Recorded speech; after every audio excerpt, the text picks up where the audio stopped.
Testing, 1, 2, 3.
Okay.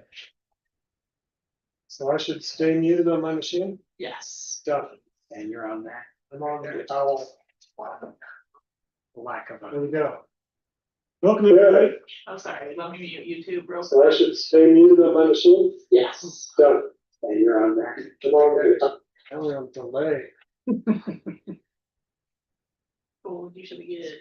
Okay, feeling good. Welcome everybody. This is a meeting of the strategic stakeholders roundtable. It is March 2nd. It's 3 o'clock and we are going to jump right in because Jen has 16 slides she wants to show us before we run out of time.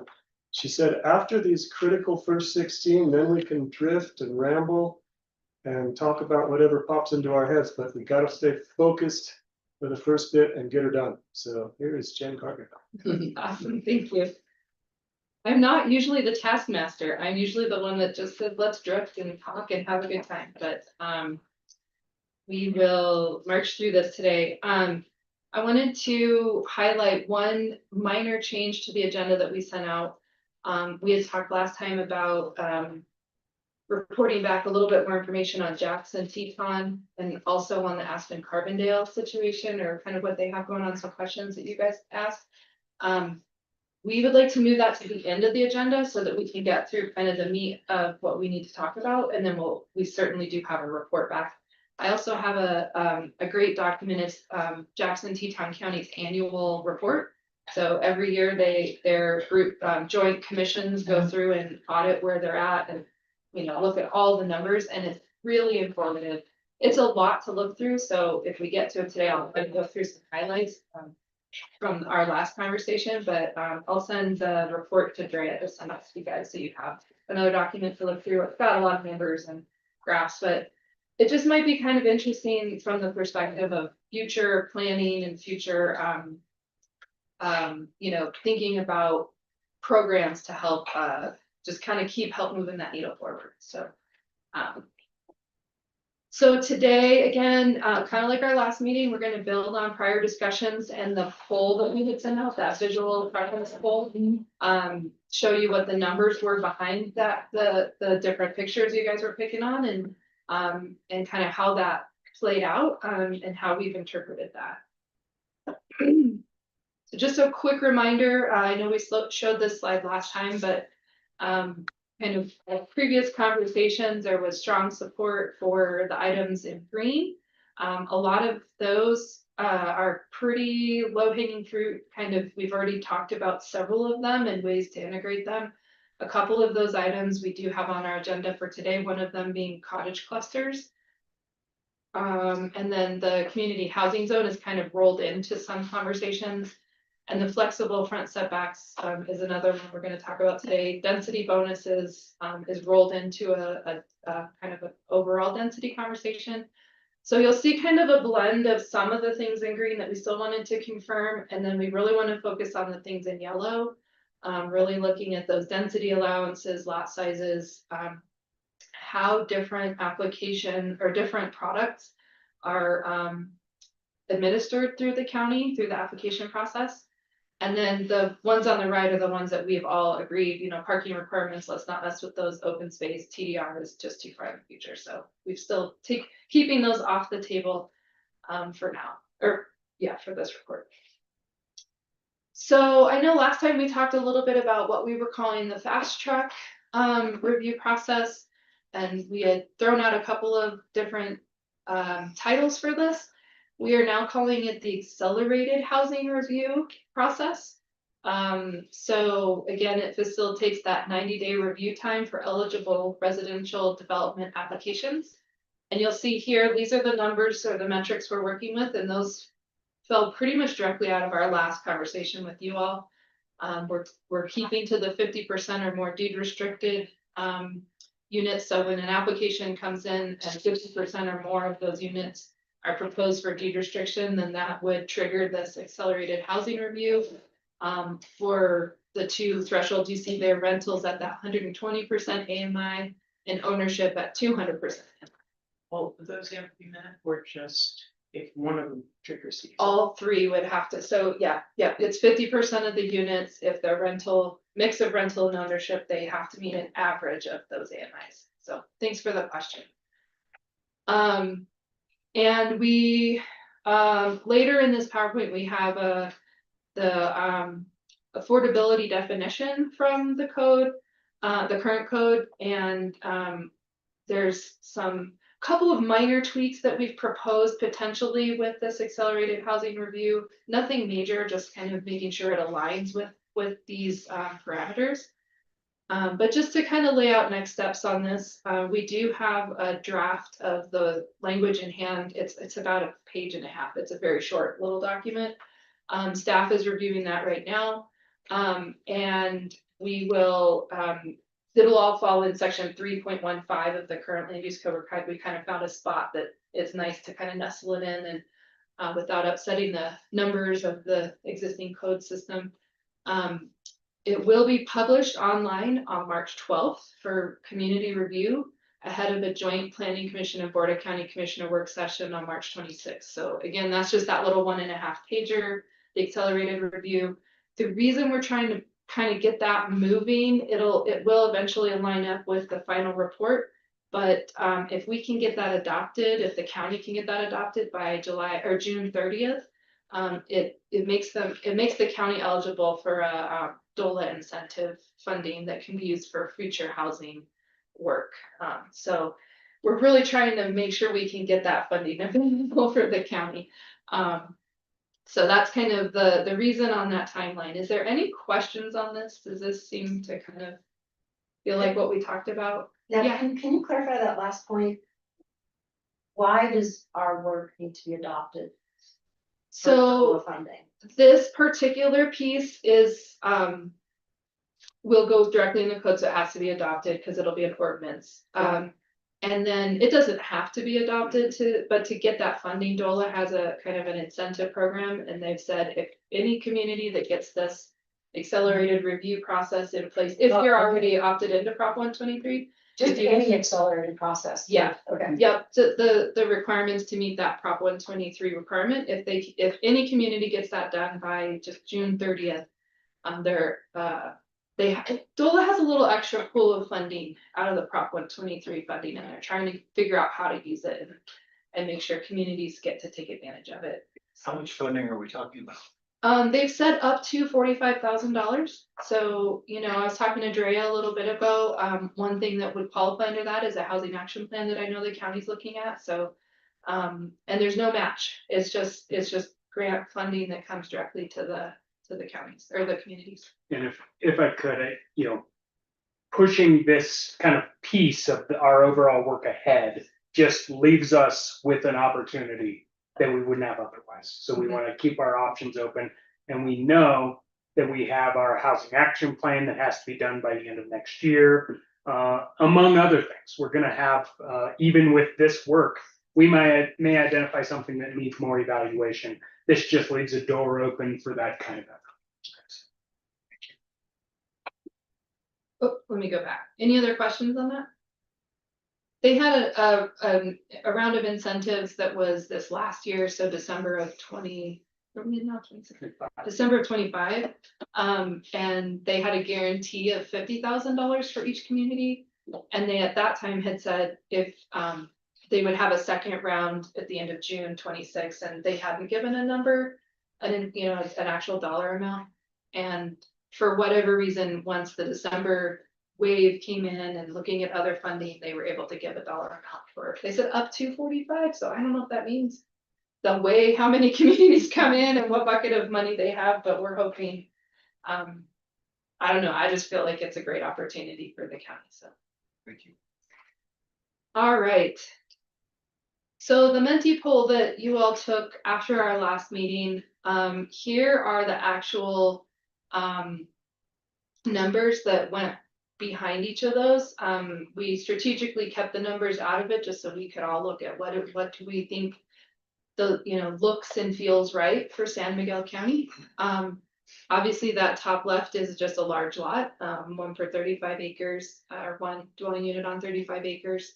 That green building in the middle, it's an ADU on a property, so it's 2 dwelling units on a 1 acre property. The one over on the upper right-hand corner is actually a stacked duplex, so it's a top and bottom rather than a side by side. And that whole neighborhood comes out to 4 DUs per acre. Then in the bottom, we have one dwelling unit on a 5-acre parcel. We have those two kind of side by side here, the 2 DUs per acre. They're both kind of duplex type units in that regard. Then we had our funky little 8 DUs per acre, little kind of apartment complex. And then that middle building is 18 DUs per acre. As you can see from the plan view, it was a really small footprint. It was an infill property where they put kind of cottage court type buildings in.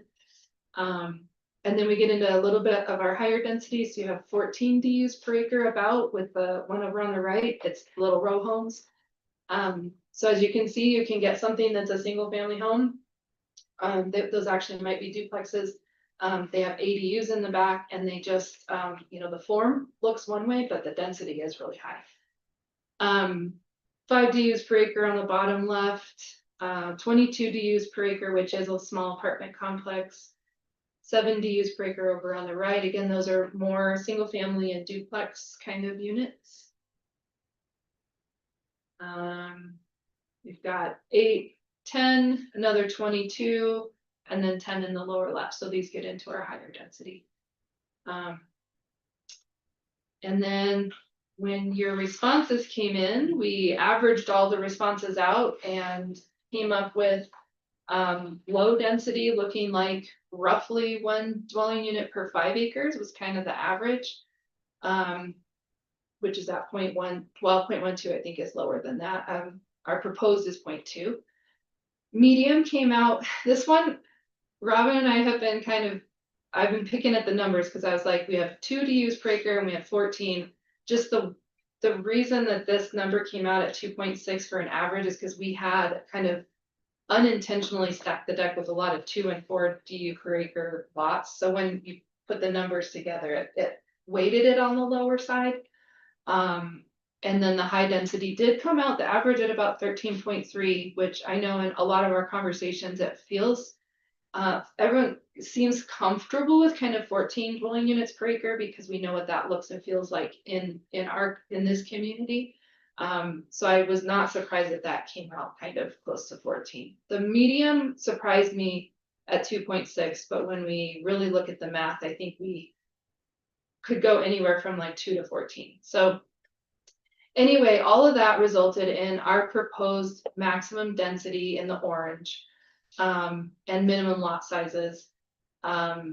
Looking at the lower density, which we have the zone districts listed there, it's your P, PUB, the LDR, our LD, and then your Wrights Mesa, a couple of those zones, and the F districts that are all very low density right now. Just increasing them a little bit, that doesn't mean they couldn't still do 1 per 35, but they could go a little bit more to like 5-acre parcels in some of those zones, just as a use by right, is what we're proposing here. Medium density, taking into account this poll that we did, conversations we've had with you all, conversations we've had with the community, in our initial listening sessions, and case studies across the state. That's where we've landed on these medium and high density numbers. And again, these are our first kind of, let's throw these out there and let's talk about them. So medium density, 6 dwelling units per acre would get you a fairly standard looking subdivision. I don't know what Lawson Hill is at, but I'm guessing it's lower than that even, but. Lawson Hill's around, I think 11 units per acre. Okay, so higher than that because of duplexes and other things that average out. So just by context, what we've done is we've kind of kept the medium and low base densities a little low to build in a bonus density for affordability. And we can talk about that. We can talk about if we want to, that's the way a lot of the communities like Jackson that have had success, they keep that base density low so that you can push the density to push for affordability. So if that's our target, is to get more affordable homes in those ranges that we've talked about, then we can do this. If we just need general market rate or anything that's less than several $1 million, then we can push those numbers around a little bit. But The caveat with, going up to 14 or 20 DUs per acre is they would have to be connected to public water and sewer. That was the question I was gonna ask you, Kay. I just remembered it. Do you have a standard minimum that you have accepted in the past to be allowed on well and septic? So, uh, to get a domestic well under state statute or state regulations, you have to have 35 acres. And 35-acre domestic well permits will allow up to 3 dwelling units. So hence potential to maybe have more than one caretaker unit on those. And limited agricultural irrigation. For lots less than 35 acres that were platted prior to 1972, or created through a subdivision exemption, which is limited. Those lots can get what's called an exempt residential well permit. And those are limited to 1 dwelling unit only, no accessory dwelling unit, and very limited use for lawns and gardens. And then any new parcels less than 30 that are created that are less than 35 acres, those have to be served by some sort of water system. Whether it's, a town or a water district, or the subdivision somehow creates their own water system. Okay. I was just curious because I might need to look back into this, but I'm pretty sure there are some counties in the state that will allow well and septic on 2 acres, and I'm not sure how they're doing that with the state statute, now that I think about it. If it's a different It type of depends well. on whether or not they're in we're in an area that's over appropriated. And okay. because we're over appropriated, the state will not issue new residential well permits to properties less than 35 acres. Okay. Aside from the legally created lots prior to 1972 and the limited number of subdivision exemptions. Okay. That's really helpful. So we may need to reassess these numbers a little bit, the minimum lot sizes. So the 5 acre would not be feasible on well and septic based on that. Correct. Yeah. Okay. Yeah, we've, had some that, maybe they can find water, Right. Get, go through the water adjudication Right. process. Yep. And create their own water system, but Yeah. it is very difficult and very expensive, and it takes a long time. Yeah, absolutely. Are state laws on water likely changing? Not with our increasing drought, no. No, that's what I mean, Yeah. to even clamp down even more. I think that they'd be very hard pressed to suddenly decide that they weren't going to issue residential well permits for legally non-conforming lots. Or if they were to say, yeah, you now have to have 50 acres or whatever for, to get a domestic well. Yeah, I mean, I just hate to be throwing out numbers and then find Yeah. out that there's no way that, hey, that's ridiculous. Right. Fun. And I think that one kind of piece of this is, it's not impossible, right? You could do an augmentation plan for a development of 5 acres, right? Okay. But that takes water court, which takes time and effort. And so what we're really talking about here is the state issuing you a permit by saying, you're small enough potatoes that we can give you guys indoor use on this project without real concern for other downstream users, right? And so that's the nuance here, is that none of this is impossible. It's just a matter of additional time and effort, particularly in water court, or with, meeting OWTS or on-site wastewater requirements as well. I mean, it's a lot easier to engineer yourself out of waste, indoor wastewater solution. There's a lot of different options there. But water is the overarching tricky one. No, but like I said, I'm more concerned that they're gonna be clamping down more and getting. Yeah, and getting more difficult rather than. There would have to be some major legislative changes for that to happen. Yeah. So, A lot of these rural properties have surface water rights. Have you guys had any experience trading those surface irrigation rights for domestic purposes? that requires going through water court. Okay, Um, that's what I figured. And I would tell you that generally those are pretty relatively easy trades, right? Because in-home use is a much lower water exercise than Water rights. crop production, right? But at the same time, we're talking about accelerating housing development, and one of our challenges here is water court, as I have come to know it, happens in 10-year increments.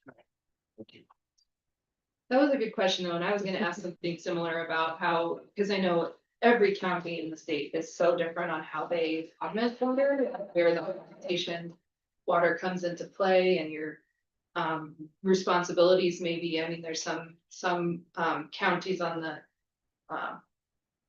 other side of the mountains that have responsibilities to like the Rio Grande River, going downstream to New Mexico, and so they just they can't even take their surface water rights anymore because they're not even sending enough water, to their other requirements. So that was a good question. I was gonna ask if there was anything strange like that over here, but Well, I think we're pretty fortunate, yeah. just because we are so far from a lot of population centers, but Yeah. anybody who reads anything about the Colorado River problem knows that They're gonna be looking at us. they'll be looking at every drip and drop. Yep. And, to the point of any basin that is not over appropriated, I think there might be 2 or 3 in the state. Mhm. And, so actually giving permits for basins that aren't over appropriated is a rare exception and not the rule. And my residential well permit says my return flow is the water coming off of my soil treatment area. Mhm. So if we were to put in a wastewater, some sort of wastewater treatment system through that area, it really makes me wonder what's gonna happen to all of our well permits. I mean, they'd still be discharged at some point, it's just that, a little more spread out, or not as spread out, I should say. But yeah, it's very complicated. Okay. From that perspective, I wanna, I have a couple more slides that kind of just dial into this. First of all, do we feel comfortable with these base maximum densities in general? And you don't have to. We don't have to think about it to every little degree. We've talked about this quite a bit, I think, as a group, but is there any concern with any of these numbers? Do any of them feel like, oh, those just still are not quite right, or? Can you review the Yeah. abbreviations there underneath? Oh. Low, medium and high? Yes, I have the code open, I can go through them. I tell you, Okay. so low density, that's parks, public, low density residential, low density. Wrights Mesa rural agriculture, Wrights Mesa light industrial. MRR is stumping me. I think it's supposed to be WMRR, Wrights Mesa Rural Residential. Okay, there you go. You're right. And then then we got Wrights Mesa light industrial again, and then West End, and then forestry agriculture open is F. And then medium density, we have medium density zone district, Placerville residential, West End, Wrights Mesa town residential, and mobile home district. Thank you, John. It's not a widely used district anymore. High density is high density community housing, affordable housing, PUD, heavy commercial, light industrial, and mixed use development districts. I guess my only concern is if we're publishing something that is not achievable through the state water right. That just seems to be, Let's not do that. And, Yeah. right, you know, so what we've got here right now is really preliminary, and we're going to have to go through it and, you know, for example, the proposed density, allowing, you know, 1 unit per 5 acres is probably not gonna fly in WMRINF. Okay. Whereas the West End zone, because they can drill all they want, they're never gonna hit water. So they're allowed to haul water from the water dock in Agnar. And, you know, that's been set up that, you know, water is piped to the Agnar water dock. Other than that, we don't have enough water docks in the rest of the county to be hauling water at a volume, you know, people are looking at it to go to Kelowna. Good luck finding anybody that'll haul water for you. So, Norwood isn't doing it anymore. For a while. they might, I think you Yeah, have to I live don't in know. that area and, Yeah. you know, so if you're in the Wrights Mesa F and, you know, eastern side, you know, Wrights Mesa and east. If you've proved to us that you've dug a well, you can't hit water, you can then go to the county commissioners and ask for approval of a cistern. But a cistern needs to be a very low density option because it requires you know, it can be very expensive and it requires the people there to be very water conscious. So. And if I may, I don't necessarily want to kind of handcuff ourselves to particular state laws of we have to be able to write a water permit without any concept of augmentation or other ways, right? That to be absolutely clear, a proposed density of 0.2 density units per acre is absolutely attainable. You might just have to work for water, right? It's something that can happen today, it can happen tomorrow, it happened last week. You just have to go through that additional process to ensure you can get water. It's not a given through the statewide permitting process. So that's where I don't want to say, hey, let's throw all this out because it doesn't comport with water rules. We're talking about a particular subsection of water rules. Somebody could walk into our office with a proposal to do this. They just have to figure out their water supply to do that. well, I guess my pushback is that it takes 10 years. Yeah. We also want to create a structure of success. That's why we're here. Right. Yeah, and as we go through and work on the next step, which is some actual, you know, code amendments. You know, setting up exactly what can be where, we're gonna take into account the practicalities and the feasibility of actually developing it. We don't want to set people up. And we don't want them opening our code and them saying, I can have 1 dwelling unit per 5 acres, great. And then they find out that it is just an insurmountable hurdle because of the cost and expense of going to water court and augmentation. And it looked like Hallie had. Yeah, I think Hallie has her hand up. Holly, please go ahead. Hi, can you guys hear me? I've got headphones on and a speaker through my computer. Is that a no? Hold on, Holly, we just about got you. Should be good. I can hear There we go. Sorry, I was muted. Now you should be able to hear me just fine. Yes, ma'am. Yes. Awesome. I know we already talked about this, but I'm wondering if you can flip back a slide or two and just give us another like very clear example of what is 0.2 DU per acre look like. That's like a house on 35 acres, but what is 6? What is 14? Just so we can see it again before we say, yes, this is what we're thinking. So 1 per 5 acres is in this lower, you guys see my, yeah. Mhm. So, and there, I mean, I've heard everything from, you hear a lot of things when you're in this industry, and a lot of people say, why would I want 5 acres? It's just gonna be a weed patch. I can't really grow anything on it. you know, I can't really use my water to the point of, even if you augment your water, you can't use all of that for exterior watering. So there are people that do 5 acre lots. There's a lot of communities that do a ton of 5 acre lots, and people do like them. You can do like hobby farms and different things like that on them, but I just wanted to throw that out there as an anecdote. I hear everything from, well, what's the point of 5 acres? I want a larger or smaller, but. you So know, some of our old subdivisions, an example of that would be the like Hastings Mesa Estates, San Juan Vista, and maybe Wilson Mesa, which has its own metro district and therefore its own water.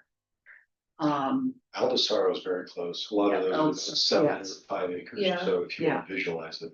Yeah, and ski ranches is also about, I That's a think, good 7 per Yeah. acre. And Ski ranches, no, there's 200. or 7 acres per unit. No, I think each lot's an average of 1.5 to 2 acres, large ones Yeah. 3. Oh, and Okay. it's the average because there's all the open space parcels.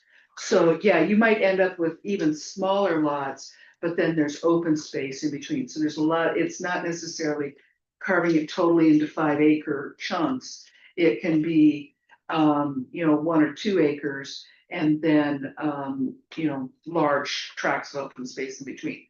And El Cerro has that as well. And that's a really good point. 5 acres works really well when you're in, you know, a montane kind of area with forest, because then you're only carving out your building footprint and leaving a lot of open space. So to your point, it looks like more open space on, maybe smaller lots. Even some of the kind of open, high desert kind of where you have a lot of, sagebrush and things, it can kind of work there as well. So.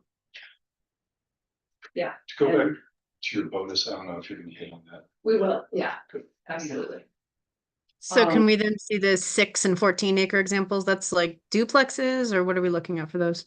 Yeah, we look through here. but Yeah, well, and to give you another example, 2 dwelling units per acre, because that's in here. Yep. That's Fall Creek.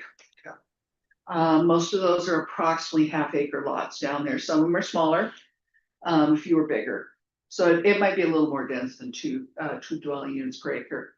Like I said, Lawson Hill, I think excluding the open space, is about 11 units per acre. And we had this in our analysis that we did, and I'm trying to remember what all the various areas were.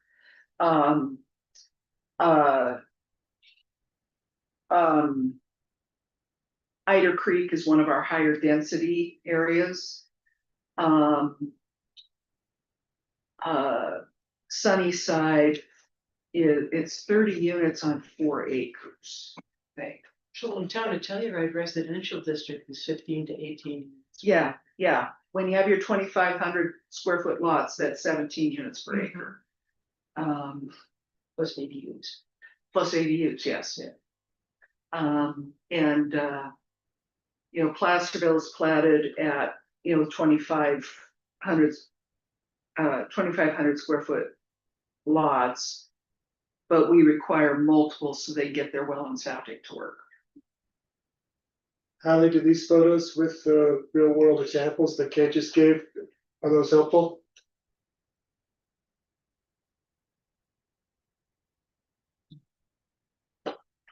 Hope so.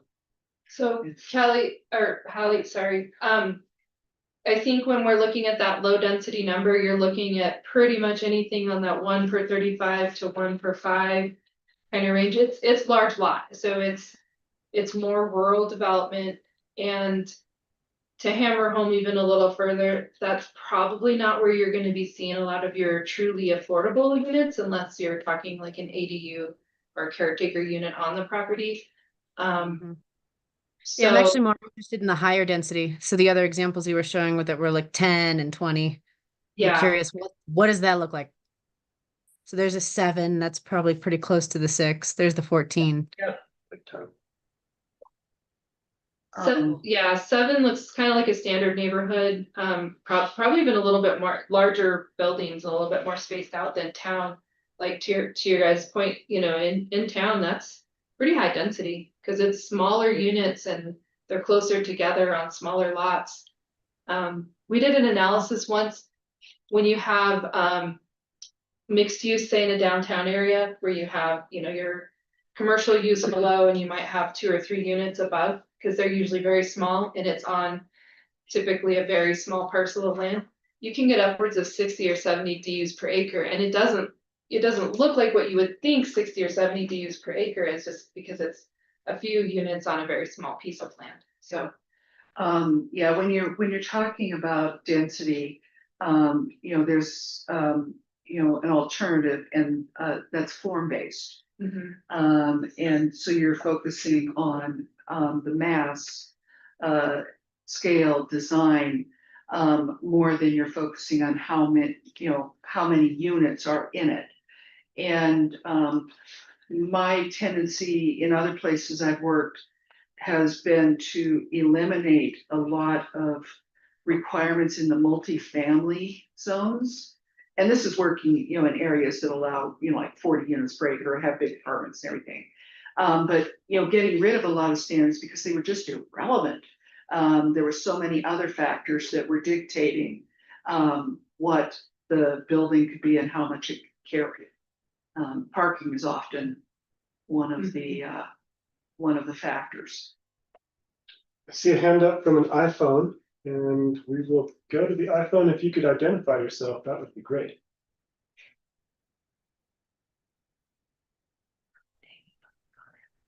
Hi, everyone. It's Nick Farco.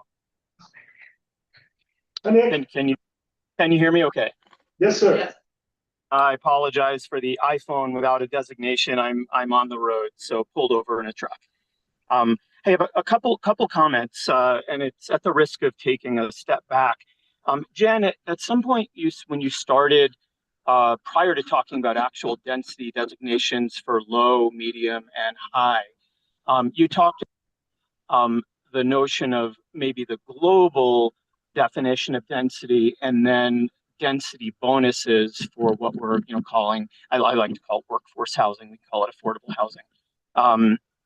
And my question is, why are we considering changing the land use code globally, which therefore might encourage density that exacerbates the problem for workforce housing? I feel like if we're going to make changes on minimum lot sizes and increases to density, we should be focusing on workforce housing, not on free, well, again, for lack of a better term, free market housing. And the classic example, is I could see the counter argument where, okay, we want to encourage a family who is living and working here to be able to build or do, excuse me, something on their lot that's more economically feasible.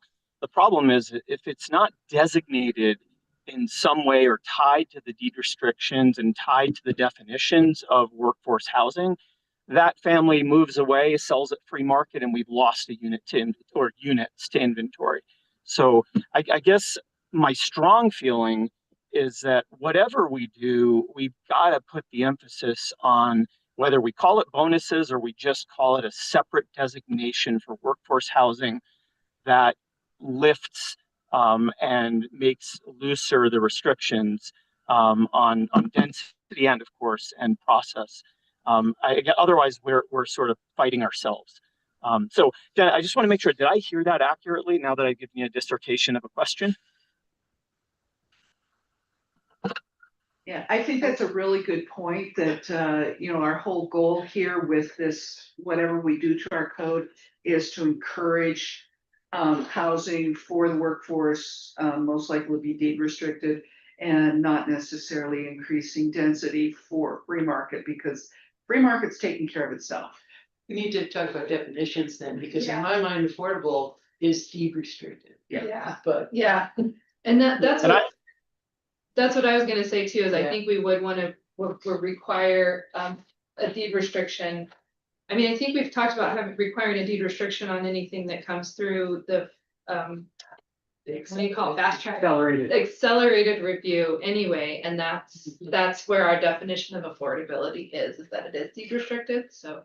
And I just wanted to mention, I think the point is well taken, Nick, because in a lot of other places in Colorado, generation of housing is still a method, housing even market rate is still an affordable housing method, right? So we're probably overlaying some methods that are being used elsewhere that are still just, how do we develop housing because any unit is a good unit, right? Where in our case, in particular on the East End, we have such a nuanced market that any unit does not solve an affordability question, right? It could potentially just make more room for another luxury home. So. Well, and guys, I guess to further the comments, I had spoken privately with the consultant team at one of our meetings. I believe genuinely that the solution is the overlay concept. Is this way you're not messing with the land use code zone by zone by zone and potentially again exacerbating a problem where if you apply an overlay to this that is for call it workforce, call it affordable, call it deed restricted, all synonymously. That is when the density increases are permitted is using the overlay. It's just a really clean logistical way to handle the problem. I mean, I was thinking that we Yeah. wouldn't be talking to anybody about these increased density unless they were fast tracking. And unless they were developing. Did I miss that, or isn't that what we're talking about? I mean, you wouldn't get this increased density unless they were fast tracking an affordable housing project, right? Yeah, That's entirely what threw me for a loop is when Jen was talking. She was talking about these increases in density, and then there will be increases bonuses for affordable, and that just did not resonate with me. Thank you, Nick. I think that we have jumped on your bandwagon here. And I see Hallie's hand is back up, but I also saw John Pandolfo's hand up in the room. Good. And I'm gonna go to John first, then Hallie, and then Dan. At the school district, we are making the distinction, and a lot of it is because of the dealings we're trying to deal with in town between the words affordable housing and the words workforce housing. And I don't know how much that plays into this conversation. So I just wanted to put that out there. Are there different definitions? Is workforce housing at a different AMI than affordable? Or are they, I'm gonna is say it like from the my higher perspective, AMIs yes. and then affordable's the lower AMIs or something? I would say yes. Okay.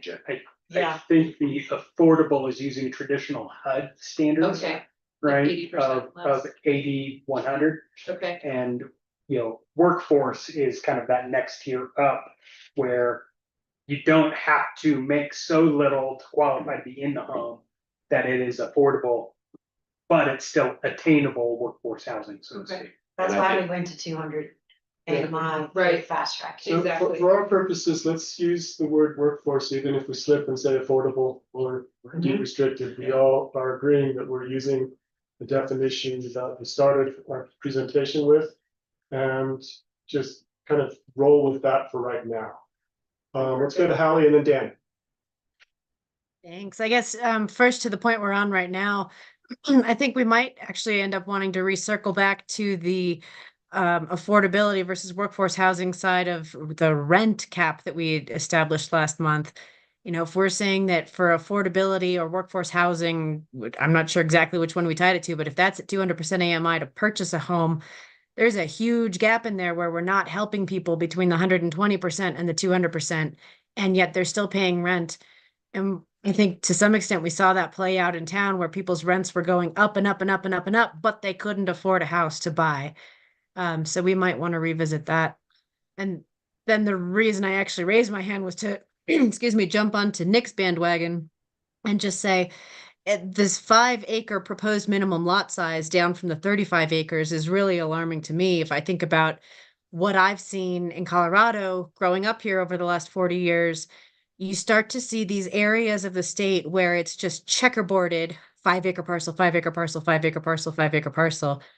And it really changes the visual appeal, but also the feel of the community. You start to have just all of these little lifestyle blocks that aren't a town, but they're not rural anymore either. And if we really want to go that route, I think we need to do it with a lot of intention here. And I think to Nick's point, this proposed minimum lot size of 5 acres is a dramatic change from 35 and should really only be applied to affordable housing development, not just an across the board. Here, we're just going to start putting houses on 5 acres. I mean, think about what that would do out in the West End in particular. Yeah, that's my 2 cents.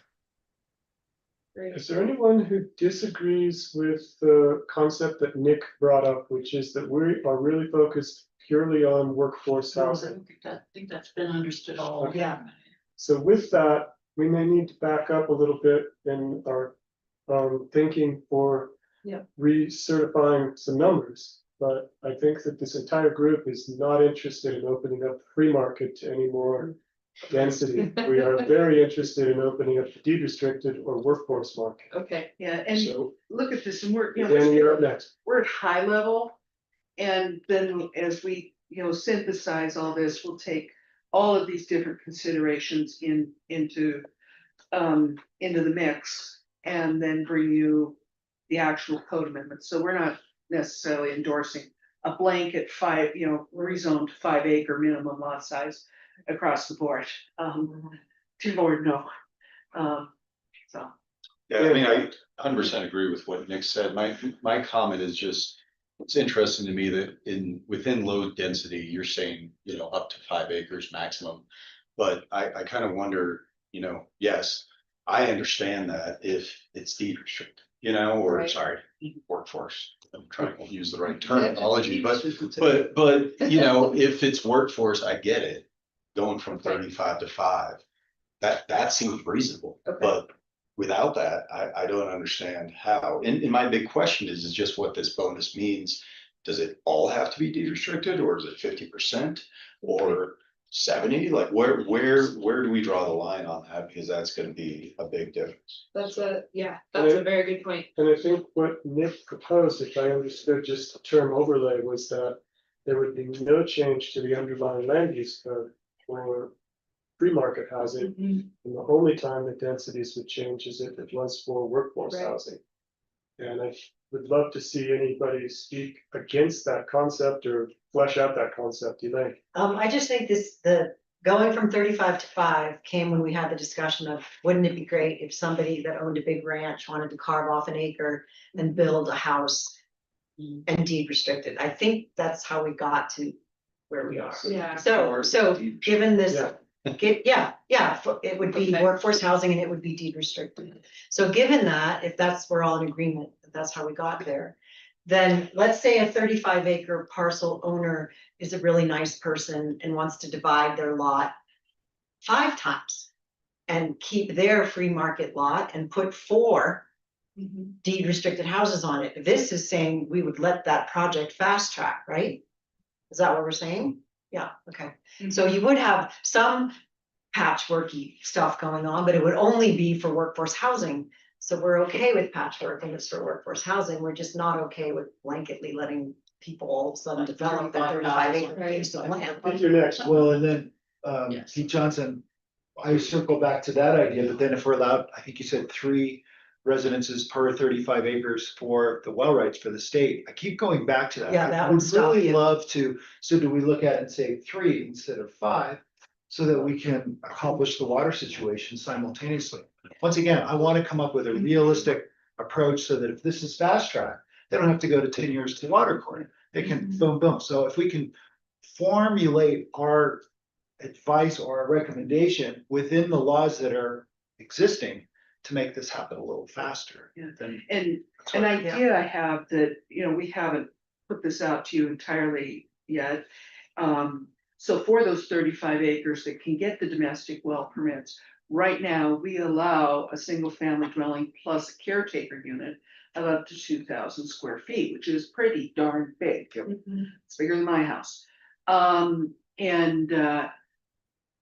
What would be if we were to say, okay, under your well permit, you can have a 3rd dwelling unit, what sort of limitations would we put on the primary house size, on the caretaker house size, and would we require one or both of those caretakers to be deed restricted?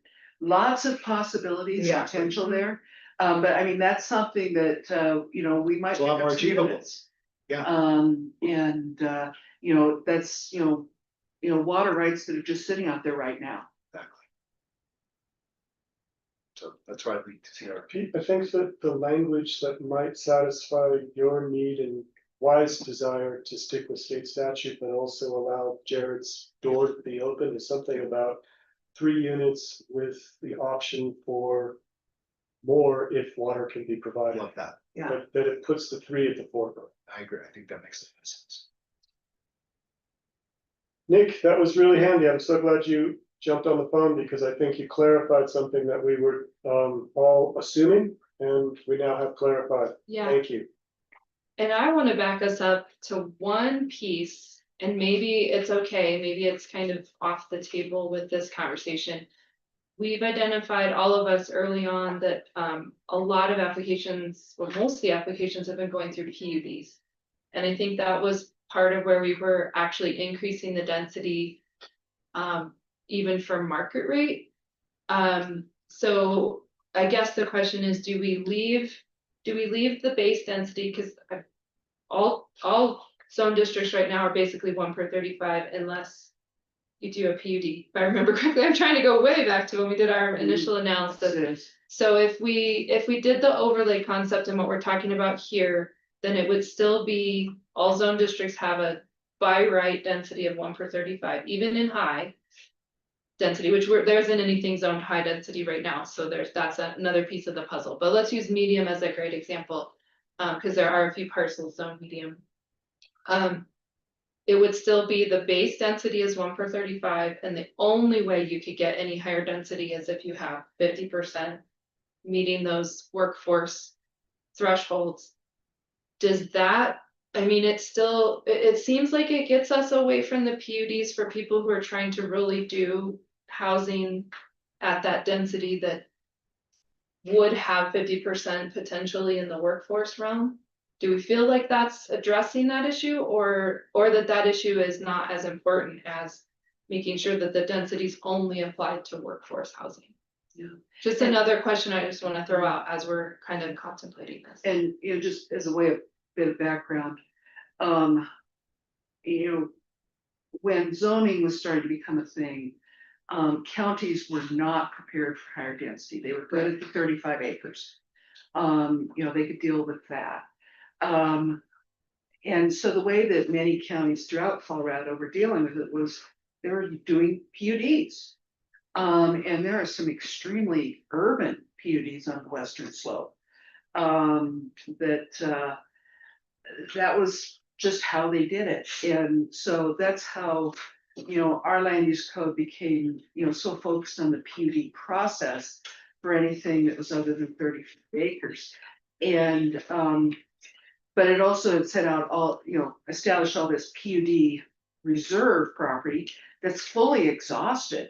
So we're at a point where to implement, especially the East End Master Plan, we need to really look at getting away from the PUD and, you know, figuring out what's our next move. So I think there's a lot of different ways we can approach this.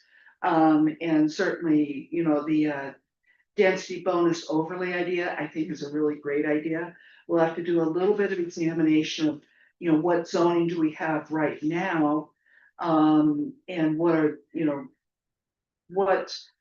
for example, El Tesoro is zoned low density and it's a PUD. And it's just going to continue with its PUD. We're not going to change anything there. But you know, so there'll be some examination as we move forward. But we definitely need to get off of that. Okay, this is Hallie again. You know what, in seeing how PUDs have worked in terms of the public input process, they give a lot of opportunity for folks to find out what's going on and weigh in on it and ideally get a project that they're happy with. So now if we do away with PUD and go fast track or accelerated, how do we balance that? How do we juggle public comment, especially if we're talking about putting an apartment building in El Tesoro, for example? Like, how do we juggle that? Yeah, well, if they wanna put apartment buildings in El Cerro, they're gonna have to amend their PD, and then that'll be a two-step process. So, you know, it's a matter of, looking at, right sizing the process. So do we need the full 5 steps?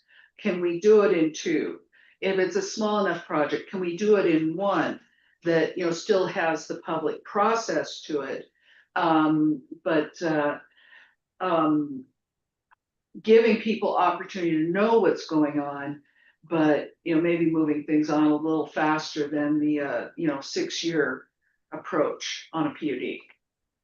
Elaine, I was just gonna bring up, I know in the very first slide, we talked, there was an open space over in the right where we weren't gonna go there. But now that we're talking about PUDs in places like Alderson, where I happen to live, let's say a neighborhood, a PUD wanted to build some affordable housing. On their open space, and that's a good thing for the community.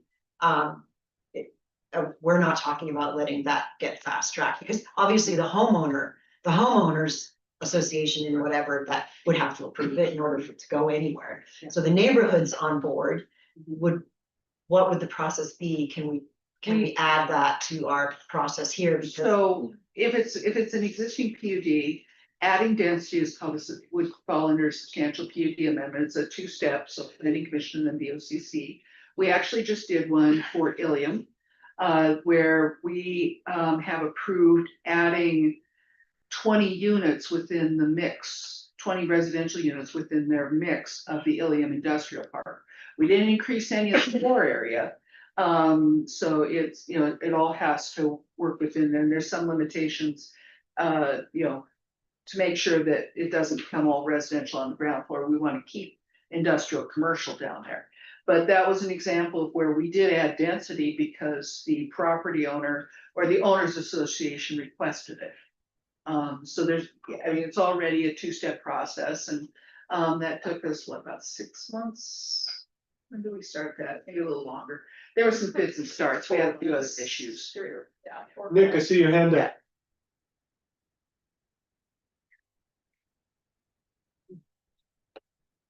You're frantically pushing buttons right now.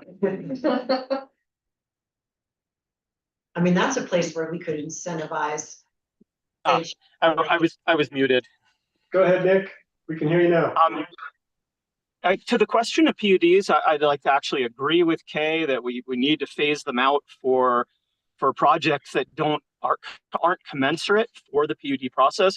And I also want to agree with Hallie that if it's a large enough project, it absolutely, the PUD process there's a time and a place. So how do you differentiate between the time and the place and not? It's something I'd mentioned maybe a couple meetings ago. I think it's really important that in addition to density, which is X units per acre, we need to establish high or small, or sorry, low, medium, and high in terms of number of overall units. That the actual scope and magnitude of a project, not the unit of measurement, density, is every bit, if in fact it is more important than density to determine whether the PUD process moves forward or not. So in that concept of an overlay, it would be a pretty darn simple thing to do to have that overlay apply you guys are going to think here, goddamn, another Nick matrix, but as you move from low scale in overall numbers to high scale in overall numbers, that's how you move from admin review to 1-step to 2-step to PUD. And again, it's simple in concept, and logistically can be done through that overlay system. But I really want to emphasize that having your cake and eating it too. Don't get rid of the PUD process. It's necessary, and make it a part of big projects, but just not a part of the little projects. Thank you, Nick. Let's go to Hallie. Yeah, I think this poll result that you're showing right now is exactly what we're talking about. And to build on what Nick just said, if I look at the 2-step process and I see condominiums or small lot single family, I don't just want to know what kind it is. I want to know how big. I mean, is that 100-acre small lot single family development, or is that a 1-acre small lot single family development?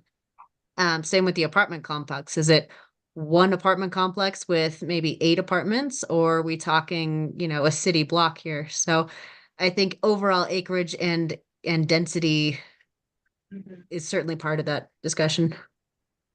Great. I think you're absolutely right, and this was our beginning to think through that. The slide that you see up now, I just kind of skipped us through a little bit to talk about that. And yeah, Nick, to your point, we would not remove the PUD process at all. And Hallie, to your point too, I think what we were trying to do here is allow for some fourplex, duplex, small scale apartments to fall into a use by right, use by review category rather than having to go through the PUD. So I think our next step would be to take the feedback we've heard so far and start to put some metrics to this as well. Like, what is a small scale apartment? What is a small scale residential development? And I think we've got some data from all of our conversations that we could apply to that pretty easily. So, Lee Taylor, with a hand up, chairman of our planning commission. Go ahead, Lee. I almost always agree with Hallie, but in this case, I think that from my frame of reference, one step versus two step is everything about public participation, not lot size. So I think having one step for a fourplex and duplex is perfectly reasonable. And anything bigger than that, I think your list looks good. I guess what I'm saying. And just by way of example, the community housing zone, what it's worth. We put in a one-step process that I think, I can't remember if it was up to 5 acres or 10. I can't remember right now.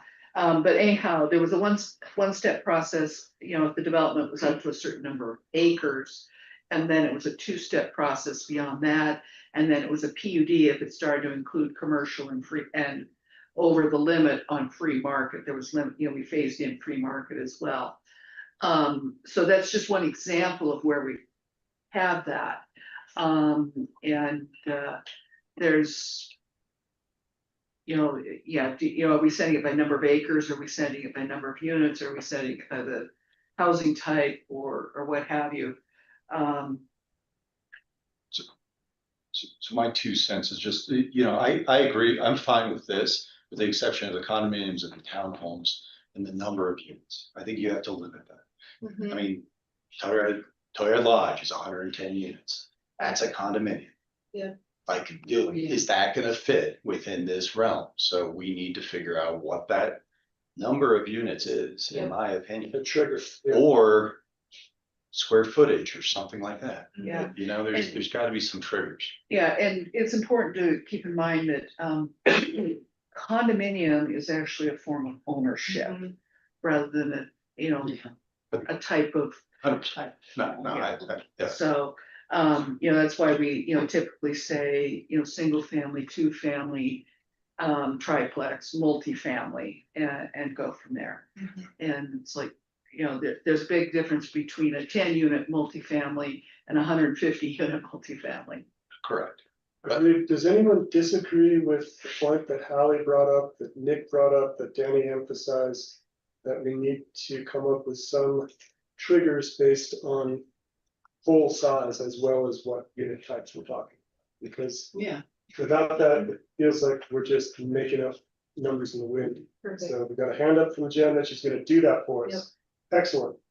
Hallie, I see your hand is up still. I'm hoping that we're going to circle back to Jen's question that started us off, which was regarding the concept of a mix of free market and workforce housing.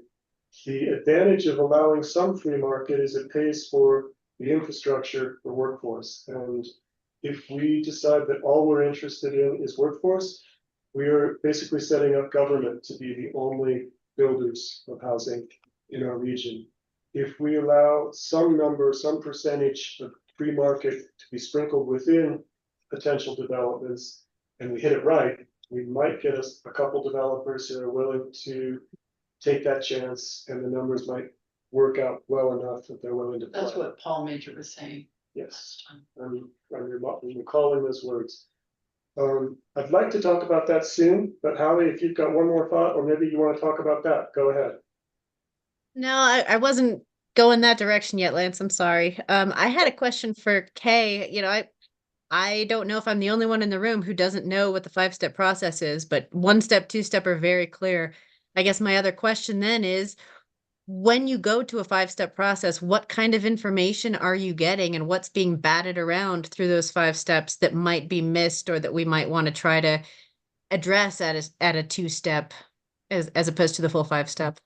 Yeah, so at a 5-step, you have first what's called sketch plan, and this is supposed to be more conceptual. It's more about the idea of what you're doing.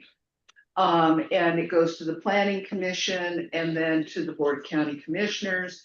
And if you pass that step, then you submit much more detailed proposals. You're getting into the engineering and the significant design of it. At that point, you go to the planning commission for a meeting. You go to the board of county commissioners for their final approval.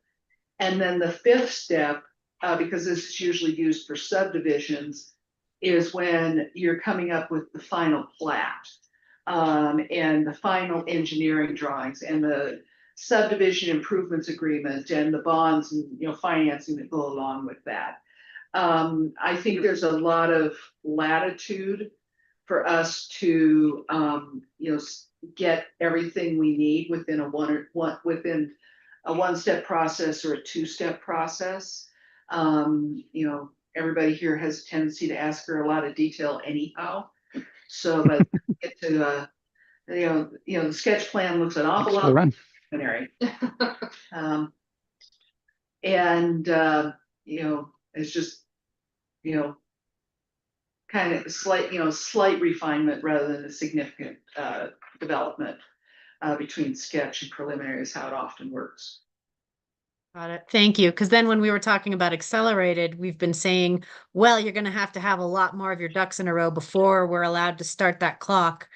And so it sounds like the sketch and the final plat need to look really similar before that 90-day clock starts, especially if we're stepping away from 5-step and just going 1 or 2. And the other thing to keep in mind is that the PUD is tied to our subdivision process, the land division process. Mhm.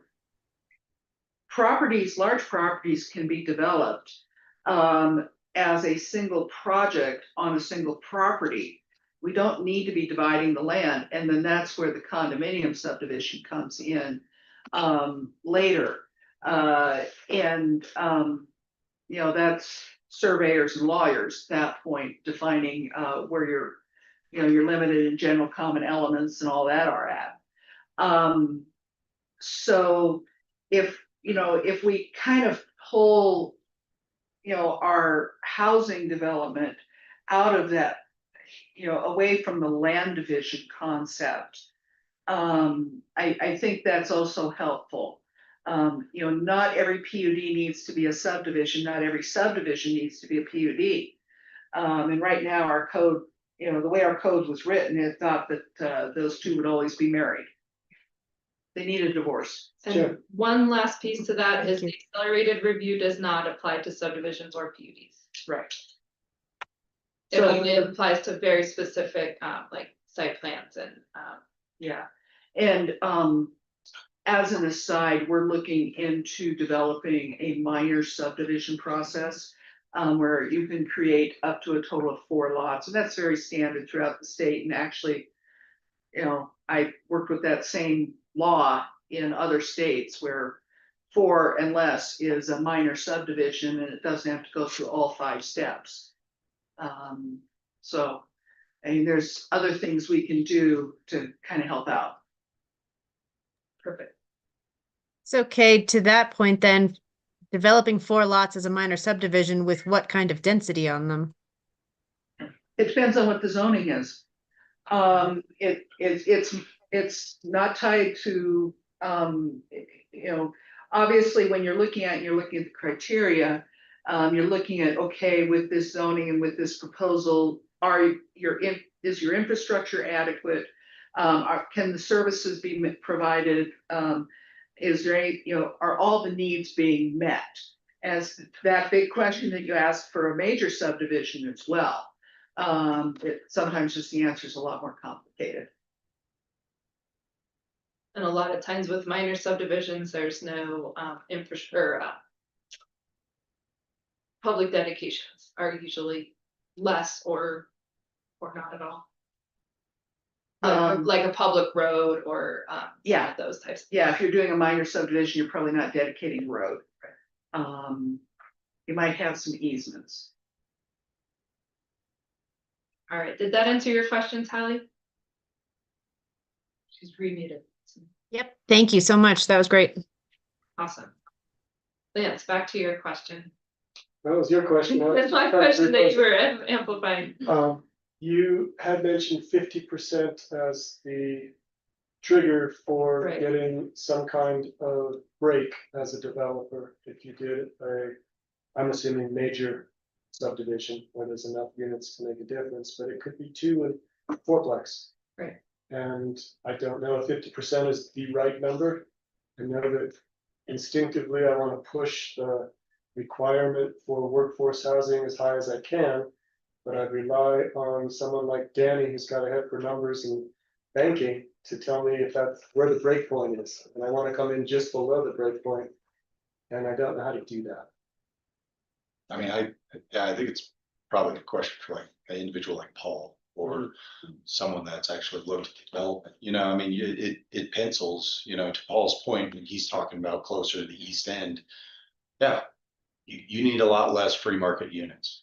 When you're talking about something on the west end, or you're in Norwood, or you're closer down valley, it's gonna be a lot more free market units. So that's where it's gonna be hard So it's a to sliding really scale. find that sweet spot, because of price point and the cost to build.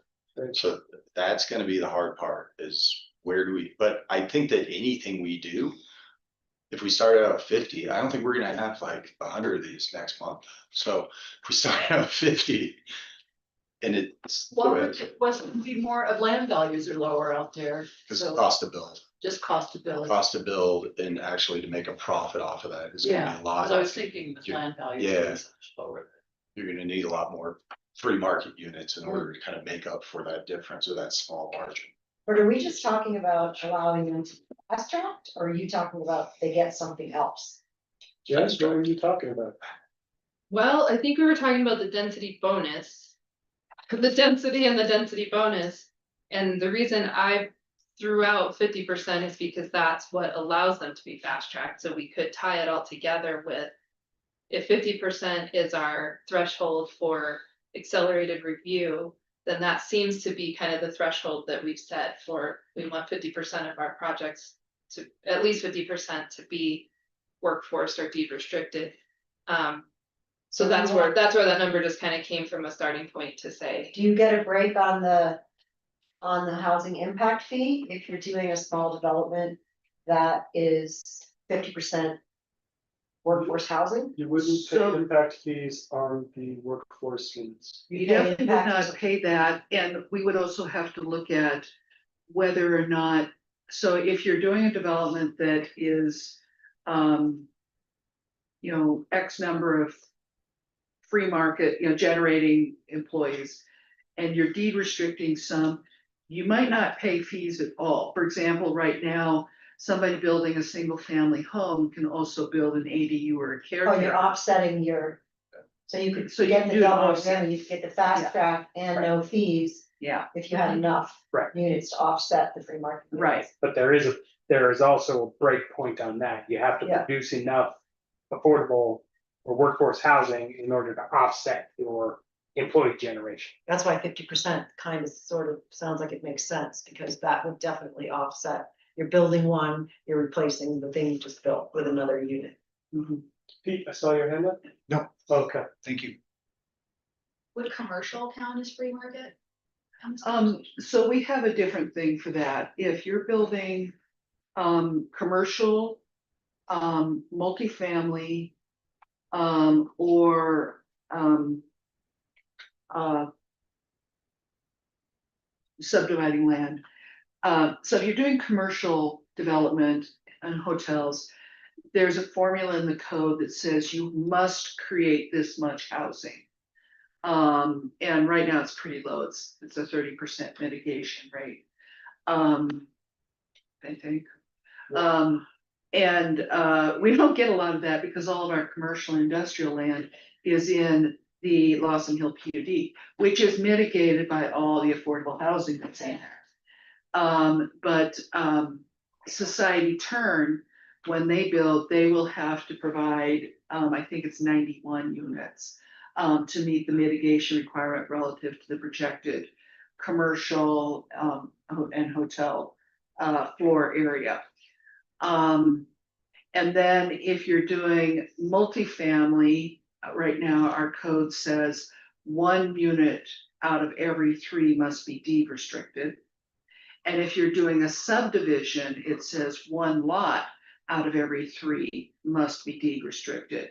Alternatively, what we've been doing, instead of having individual deed restricted lots within subdivisions, is we've been accepting land. And because that way, if we take the land, we know that the units get built sooner, and we know that we can usually build more. And so, Kay, that wouldn't change, right? It would only be the 50% deed restriction for the accelerated approval part. Otherwise, you default to the 1 to 3, not 1 to 2. Whatever we come up with, we'll be looking at the whole code and seeing if we need to make adjustments to any other section of the code. Have you gotten any land yet through that report regulation? So the Mill Creek subdivision, when they sell their first lot, we will get a parcel of land. Sunnyside was actually donated to us. That wasn't tied to a subdivision. We don't do a lot of subdivisions here. Go figure. Jen, did you get an answer that is workable, or do you need more direct questions? I feel like we need more discussion on this one because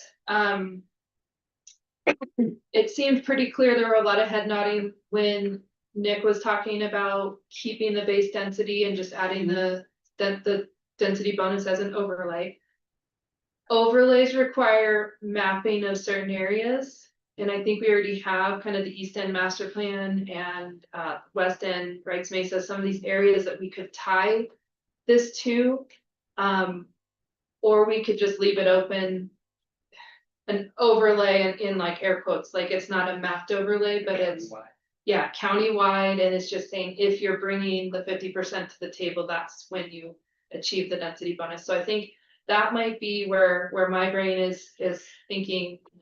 I still have a couple of questions, and one is, do we leave the base density at 1 per 35 and only do I'm gonna do my option A, B, C, and then get them all mixed up? Like Lance and I was like, wait, which one was A, which one was B? So option A would be you leave the base density across the board and only do a density bonus for workforce housing. So is there anyone is that where we're at? Or because we had talked, I think, a lot about bumping that base density up to try to get more, like we just talked about, more market rate housing outside of PUDs. And we realized that we need to define some of those unit numbers. So our base, and it isn't quite 1 per 35, you're right, because of the other things that work into it. and the 1 per 35 was just the default. And it basically said 1 per 35, unless you're doing a PUD. And as we shift away from that, there is densities assigned to the low density, medium density, high density zones. And we need to look at those and see, okay, the low density zone, is that 1 per 10? 1 unit per 10 acres, I think. I have a printout. And then medium, I think, is 1 per 7, and then high density is actually really high. But yeah, I know one of them is 1 unit per 7 acres. So you can, is 1 per 7. yeah, so you can keep the 1 unit per 7 acres. But then if you want a higher density, that's when we say you can go 1 unit or 1 unit per 3 acres or whatever we come up with. There's Yeah, there's a lot of ways we can do it. We haven't started drafting that. Right. I see two hands up. Hallie, you first, Nick, you're second. Oh, sorry. I think we're starting to conflate two things. And at our last meeting, we talked quite a bit about the what percentage has to be affordable in order to go fast track. And it seemed like last meeting we all kind of settled on the 50%. Like we're going to stick with what the state recommends in order to qualify for fast track.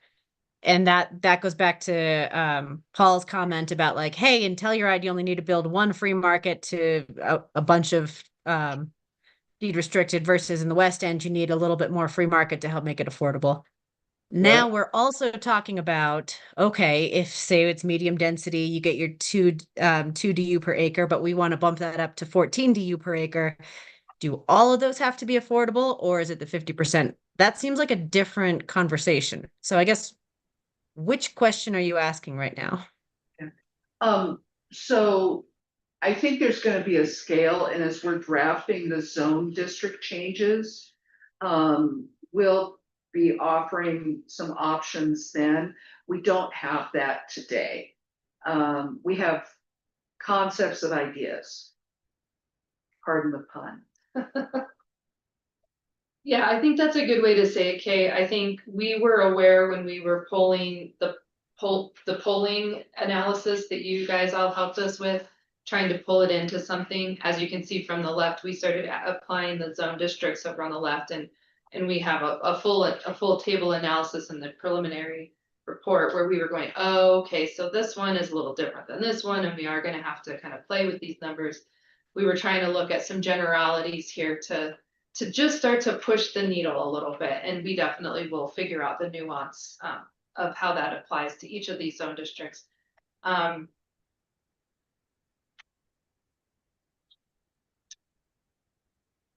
think maybe we have our answer then for now.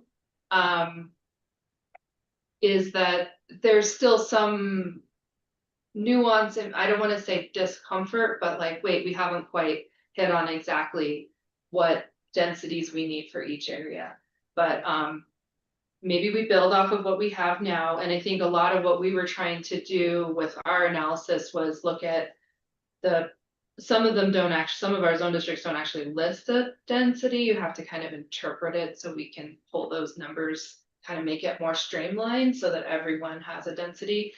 And then every single one has a PUD density. And we were saying, well, if we kind of went with more of the PUD densities for a lot of these and removed that need for the PUD to still achieve that density, would that be kind of where we need to be? So knowing that a large project would still, honestly, a large mixed use project is probably going to go through a PUD anyway, because they're going to want to get that, their own specific mix of uses. But if you just wanted to do a 10-acre small lot subdivision, and right now the code wouldn't allow you to do that by density, if this 60 use per acre would allow you in that medium density zone to now bring in that, 10 small lots with some ADUs or something. Maybe that's the question I need to ask. Would that be something we're looking for? So if we had a 10 units, so you have 10 just small lot residential, single family units coming in. You have, I don't know what the acre, this is coming all off the top of my head, so I don't know what the unit, the acres, the base size is, but say you're gonna round out to about 60 use per acre, just market rate. You wanna build some houses, they're gonna be a true, like kind of in that 200 to 250 AMI, and you're falling outside of the affordability. And you didn't want to go through a PUD for that whole thing for 10 units. Could we create that? Does that seem like a path we want to create for people? Why do we care about that one? Because I just threw it out. Okay, it's out of my head.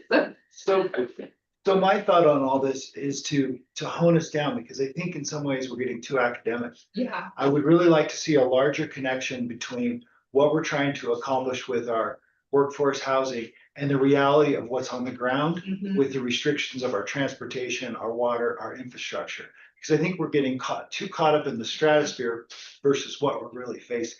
Because when we look at the reality of On the east end, where can we really put this? Where can we really put this on the west end? What are our water restrictions? What are our building costs? What are our affordability?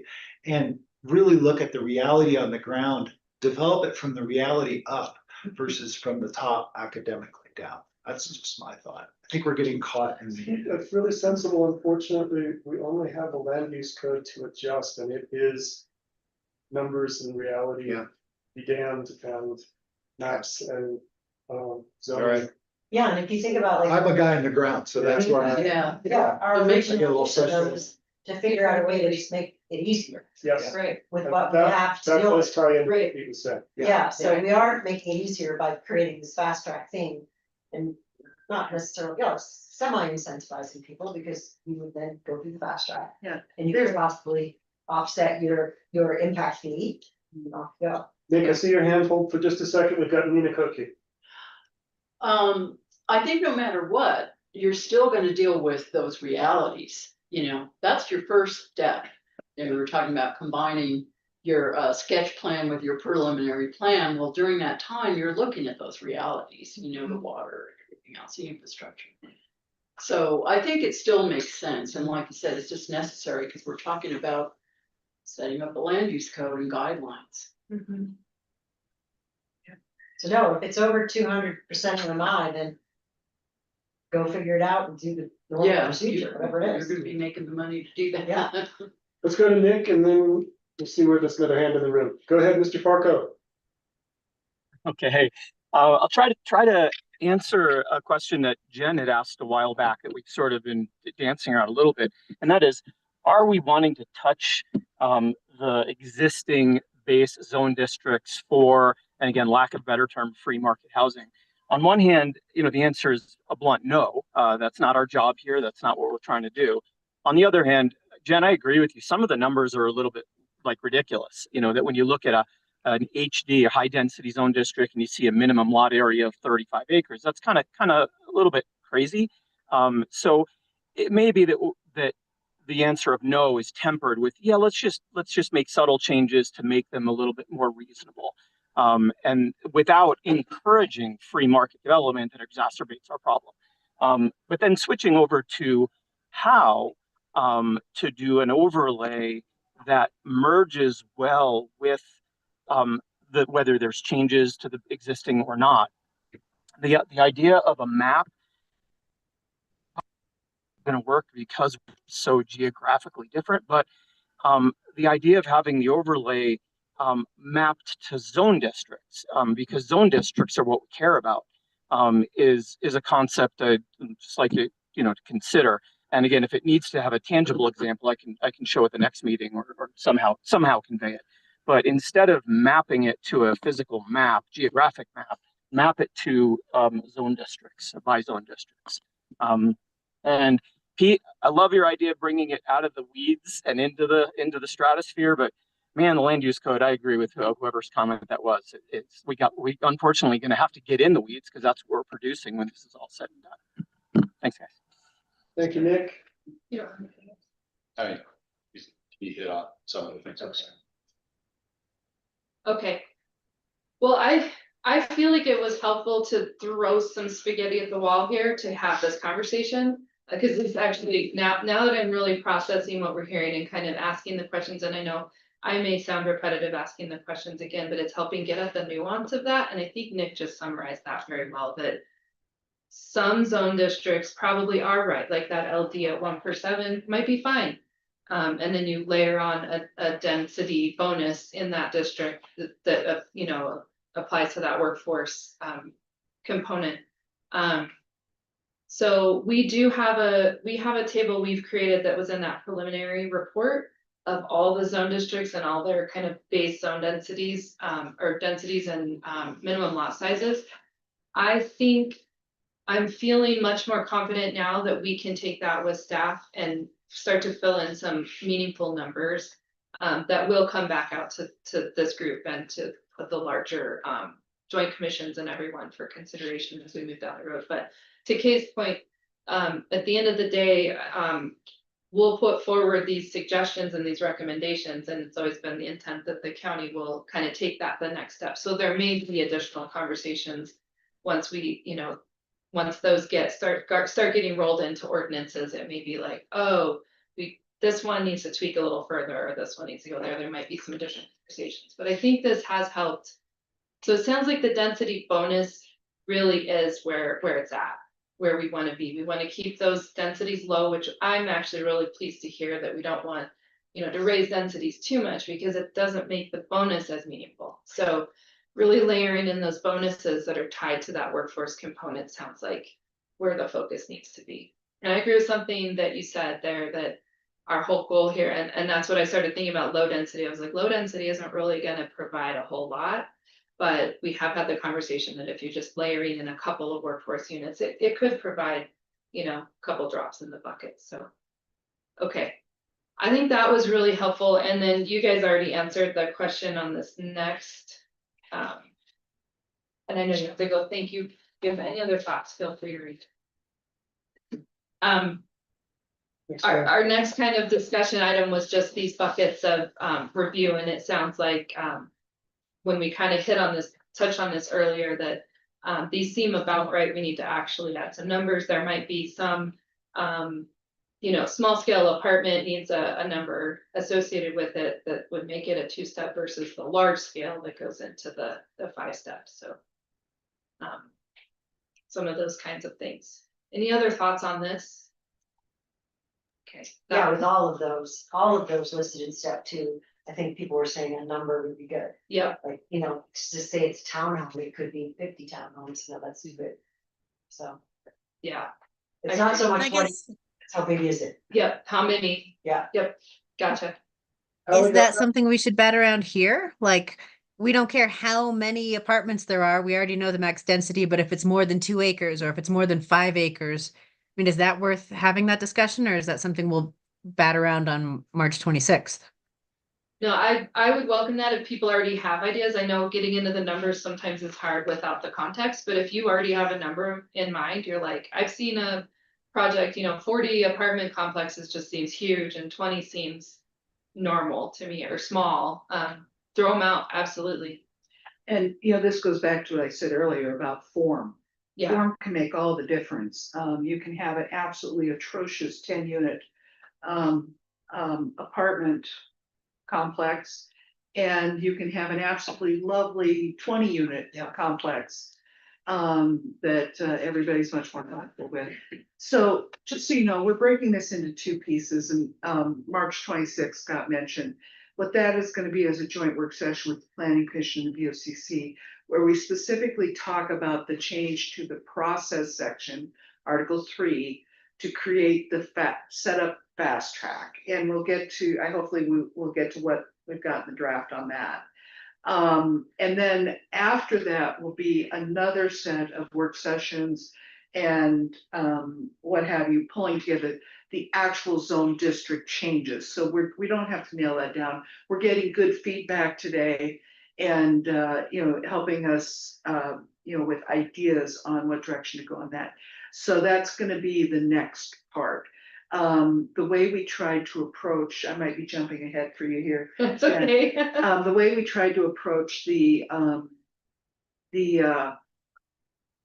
fast track process amendment is to make it as broad as possible for whatever the zone districts end up being. I don't know, I'm gonna return control of your presentation to you. No worries.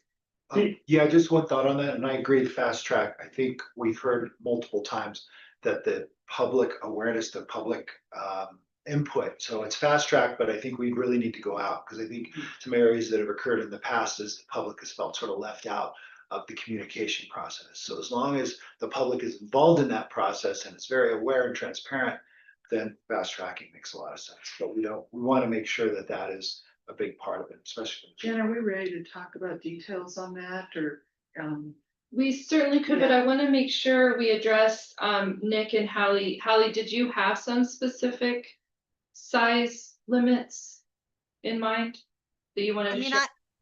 I don't. I'd love to hear from Nick or Paul. I'm not sure if Paul's there or not, but I'd love to hear their thoughts on it because they're the guys who've done this and they have a good sense of what that feels like And what will the community think feels too big or too small relative to a two-step development?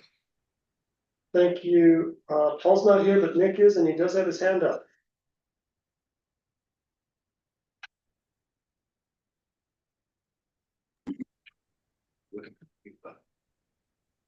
Go ahead, Nick. Oh, no, we lost it. Yeah, Nope, can you hear me? Oh, No, no. he was yeah. kidding. No, I have to wait to be unmuted, so I'm just, so I can't answer that, unfortunately, because I am driving, so it's a little hard to actually remember numbers, but I did provide something to the consultant team a while back with a whole bunch of numbers on this. And if there's permission to send to others when I get to somewhere that's not a truck, I'd be happy to do that. It outlined what kind of just where my head was at with admin review versus one step versus two step versus five step, and what the cap on number of units that triggers each of those thresholds.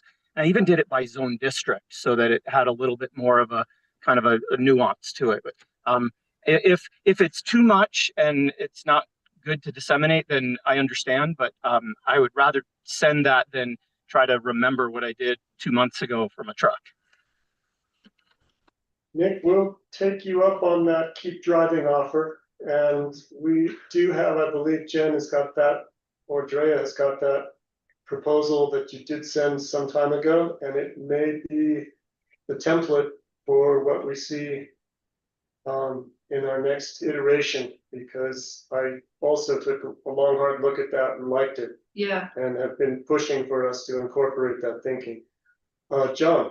It just sounds like from what I heard, we might be talking about number of units and or number of total square feet and or number of total acres and or I don't know what that is. Exactly. There's a lot of possibilities to it. Boy, we're gonna have a cool matrix. I can share it on screen right now if we want to. You wanna try it? Let's try and stay with the, Or do you want to stick with it? let's try and Okay. get to the presentation. Where does fast track fall into admin, one step, two step, five? So shall we jump ahead to that? We Because certainly can. the draft, as it's written, so we're focusing, the fast track land use code amendment we've got going forward. Is a it says, it talks about process relative to the code. So basically what it's saying is if it's a use permitted by right, which means a development permit, or a use allowed by administrative review, which is also a development permit, or if it's a one step to whichever review body, planning commission or BOCC, those processes all fall under fast track. It will be up to us when we do the code amendments to take a good look at what falls into that use by right, use by administrative review, and one step. And you'll see what we can put into those that then helps us meet our goals, helps us get closer to our goals for housing. So, we didn't put two-step in there because it's just, almost impossible to make the 90-day requirement. Everything has to go absolutely perfect with no hiccups in order to do that. So you're really going to be looking at part one versus part two. And right now we're on part one. This is the process.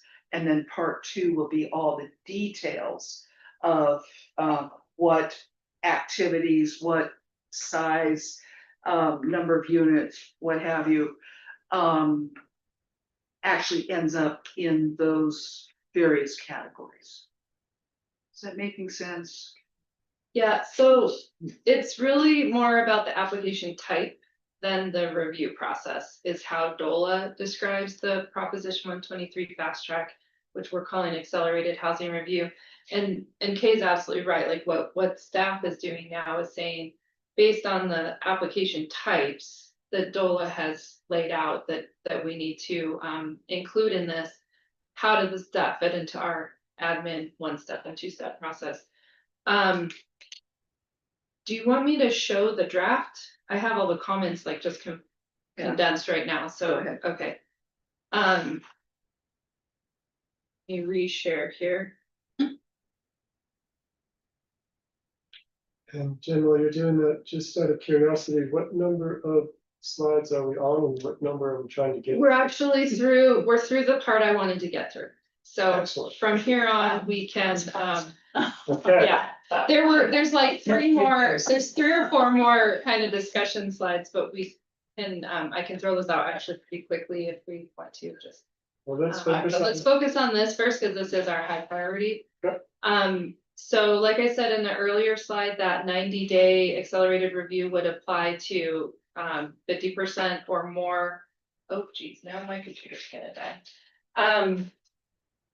The 50% or more based on our affordable housing eligibility definition that we've already talked about this evening. I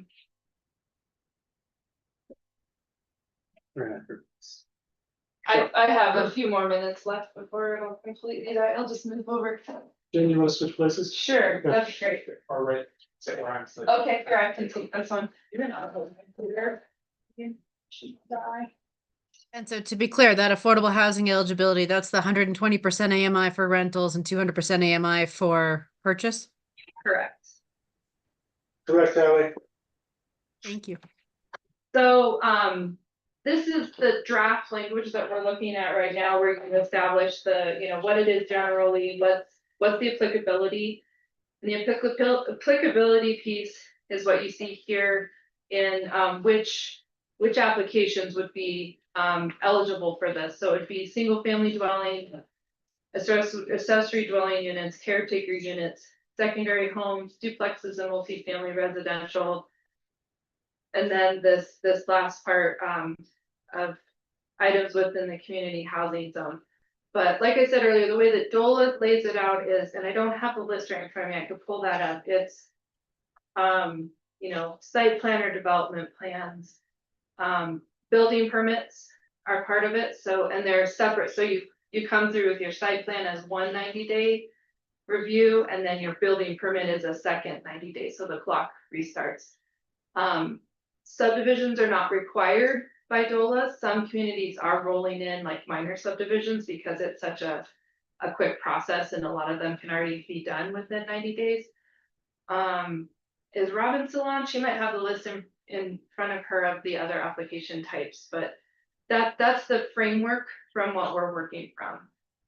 Does that help answer your question on that? Okay. And then we go through the process, like how the priority review works. So in context of this section, and we've kept this fairly simple. There's a huge variety of what communities are doing. Some communities are coming in and just establishing applicability. Like their code, all it has in it is this range of projects, hitting that 50% threshold, establishing the AMI. They go through the accelerated review process, and there's no other language about how the process works. Some communities are doing that, and they're having that process piece as just kind of a policy document. We're kind of trying to strike a balance with simple language, but spelling it out clear enough that, someone could come in, an applicant could come in and say, okay, I fully qualify for this. This is how I move through this process. There may be additional pieces that sit in a policy document that detail it out further. But that's what we're trying to do here with this language. And just so you know, that bulleted list that was up above, that's based on our current land use code. So if we make changes to the land use code in the zone districts, we'll come back and make corresponding changes here in Article 3, which is where we outline process. And that's where I said before, I can't remember exactly the sections, but this I think falls. This section wasn't 3.15 is like a new section that will be inserted in that process section of the code. And then we have language on allowable extensions. This is another piece that DOLA has built in that it's optional. You can talk about the extensions.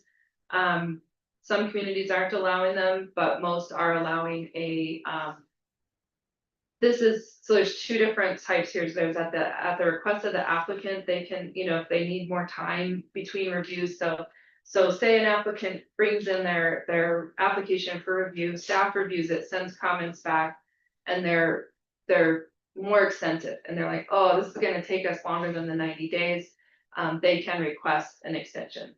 And then at the discretion of the county, an extension can be provided. So we've spelled out that extension language in here.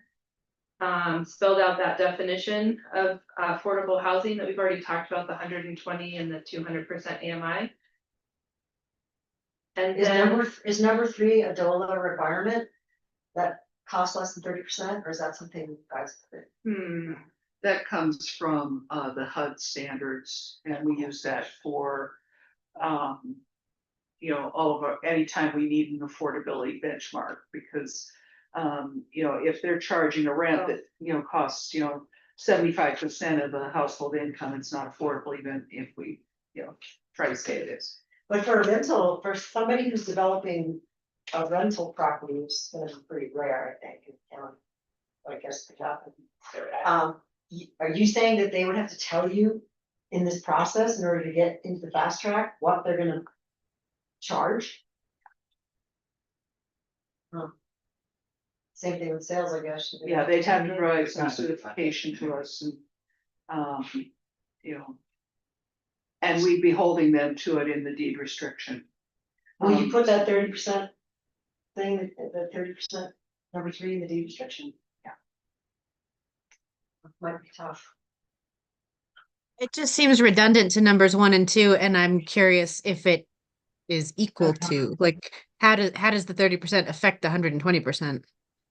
Or does it work out the same or no? I guess we don't really know. Let's just say, for sake of argument, some big round numbers, right? AMI was $100,000. The AMI of 120 was $100,000 this year.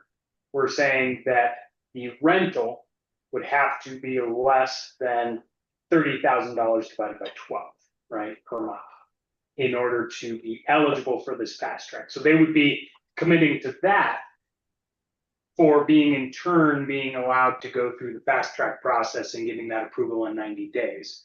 If they're like, we can't commit to that, and we would say, well, then we can't commit you to this fast track process. You can right? still get You can still keep running and go through our standard procedure, but yeah, you can still get you're getting the mitigation or whatever, the housing impact fee sort of waived kind of a thing. They still did 50%. Right. Yeah. Well, so what is number 1 saying? How is that different? So that's I believe a piece of it, right? The 120 AMI is the annual measurement of median income. And that's annual income. And the rental 30% is breaking that down into monthly payment increments. Yeah, well, basically what you're saying is that you can't, if a person makes 120% AMI and they choose to pay $4,000 a month for their rent, this would not allow that to happen. So that's why number 3 is different than number 1 and 2. Yeah. Number 3 is saying you can only rent to people that make 120, and then you can only charge them X.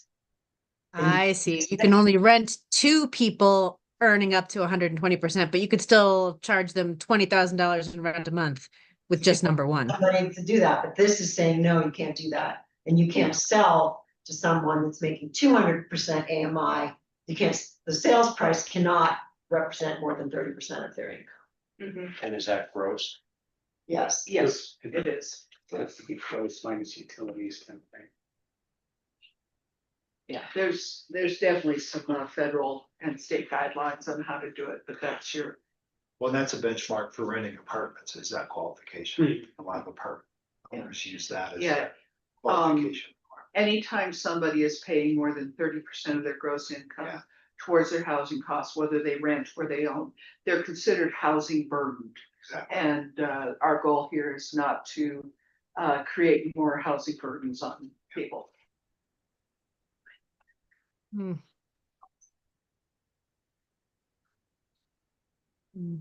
I mean, correct me if I'm wrong, but a mortgage company will lend you a heck of a lot more than 30% of your income.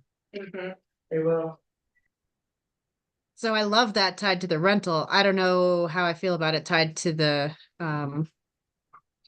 purchase. Because some people, for them, it's worth it to put all their money into their purchase and then they own a house. I love it tied to the rental. Let me be clear on that. Penciling out the numbers We're back. to be able to develop and make all that happen is not very easy. Yeah, Well, I know that there have been places that push that number to 35. There's discussions of pushing it to 40, right? And then we start having the other side of the pushback where it says, is this truly affordable, attainable workforce housing, right? So there's kind of that inherent tension with that number. And I think 30% has always just been, well, at least the feds say that that's the right thing. yeah, they also add in the 30% your childcare, I think, is in there, and your utilities and other things, so it's really not 30%, it's less than 30% when you take into consideration the family's living costs. So here in this region, I mean, I would say for sale, you gotta go higher than 30, otherwise it's gonna be very difficult to sell the units that you just built for the community. Let's not fall into that trap. Yeah. Yeah, I agree. I mean, we're trying to keep things affordable, but I think looking at it from the flip side, we don't want to make it so restrictive that people who otherwise should be qualifying can't. Yeah. Okay. What did I highlight this for rental, right? I think that would apply to both, right? Yeah. So I do think it's important that we review that. And I do wish that Paul was here because I feel like Ingham Park is a good example of the challenges with, you're restricted to 120 AMI, the bank will only lend so much, and finding that right mesh. Yeah, there was no 30%, there was no number 3 for any of the rural homes projects. It was just bank underwriting that made number 3, right? Yeah. Also, his AMIs were lower. He was at we were at 100 at first. Yeah. And then went to 120. So yeah, I think number 3 is an issue. Okay, we'll look into that. The last piece of it really is just looking at that affordability, affordable housing eligible for accelerated review definition. It may look, that's a mouthful.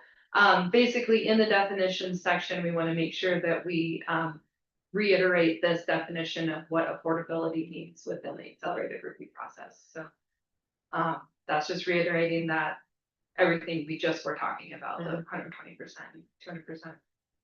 200%. So yeah, that's in its simplest form, really just establishing what it applies to, how that review works, how extensions work, and the definition of what affordable means in these terms. Would it be fair to summarize the group's comments as we are content with the 30% for monthly rental, but we are concerned about 30% for a cap for ownership? Does anyone disagree with that observation? John's making a funny face. I'm just thinking about our situation at the school district. Rentals too, yeah, because Jared was saying maybe it's for both. Okay. It needs to be raised probably for both. There are times when it becomes problematic, I think. Okay, do you have a proposal for a different number that would eliminate the problem?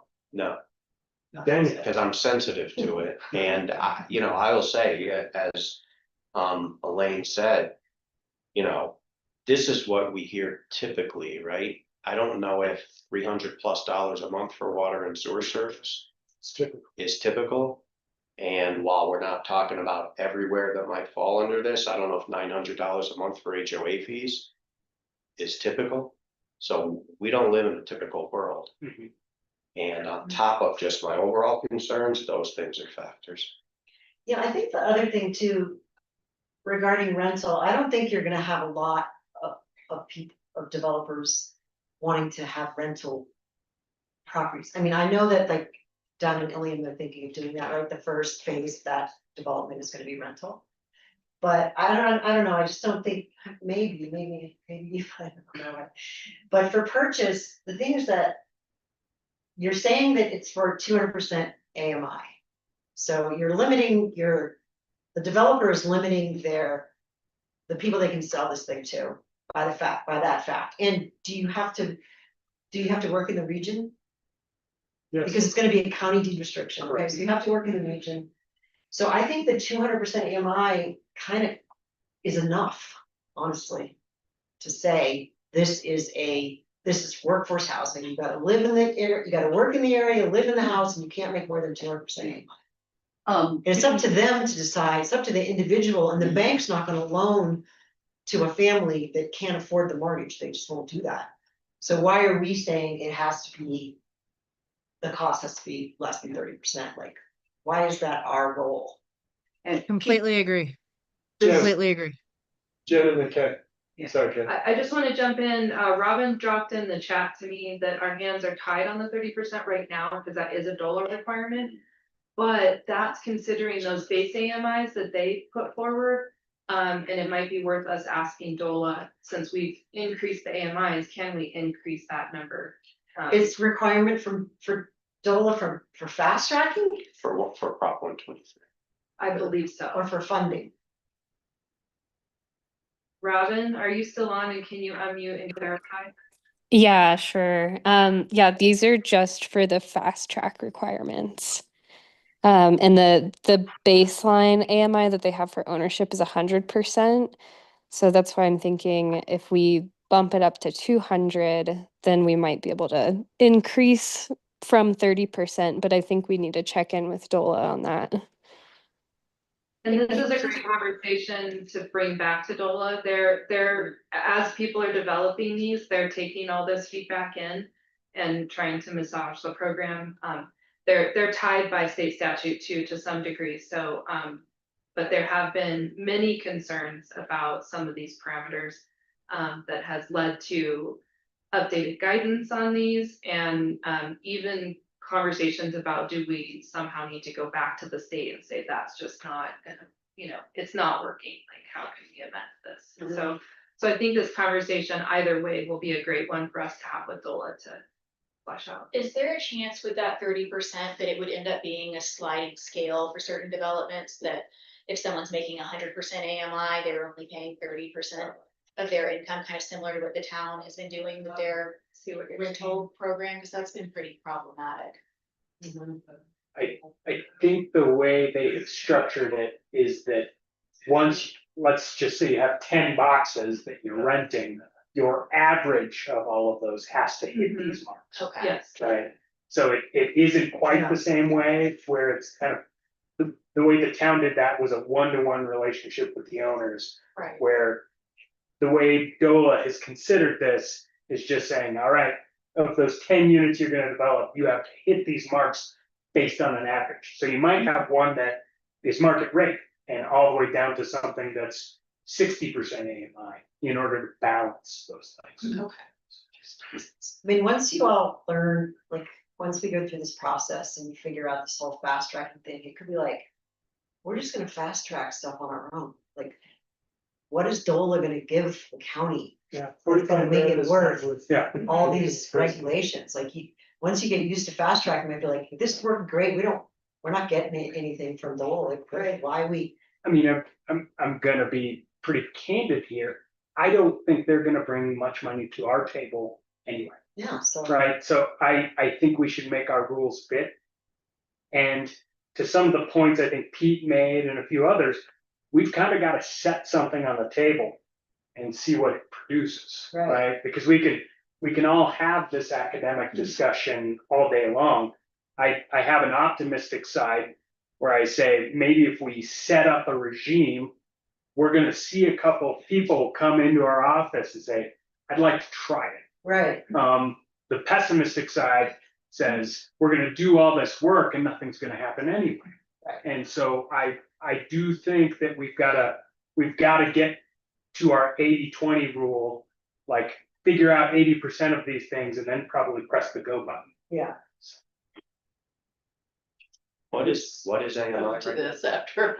It's 4:59. That's not the AMI number. I know, I'm sorry.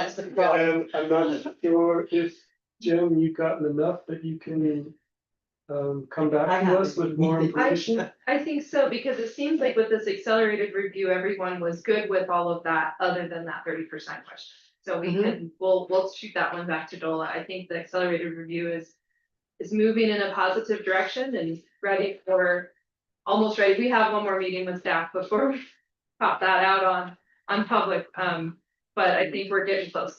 Good. I think we've had a really robust and great conversation on the density. If there's many things tied to that density, the density, PUD, minimum project size, how they fit in the buckets of review, that was very helpful. I think we felt like if we could kind of get our heads around that to some degree, that's like 80% of what we're trying to do to Jared's 80-20. The 20% is a lot of little things that are like, well, we could, do this and that. I do want to ask, well, I guess there was one other question I kind of wanted to ask, but it might open up another can of worms. Okay, we'll just leave it at that for today. Go ahead and ask. Okay. Put it on the table. with- So we talked about cottage courts, like little, cottage courts that, here, I'll bring up my slide again, because I have one.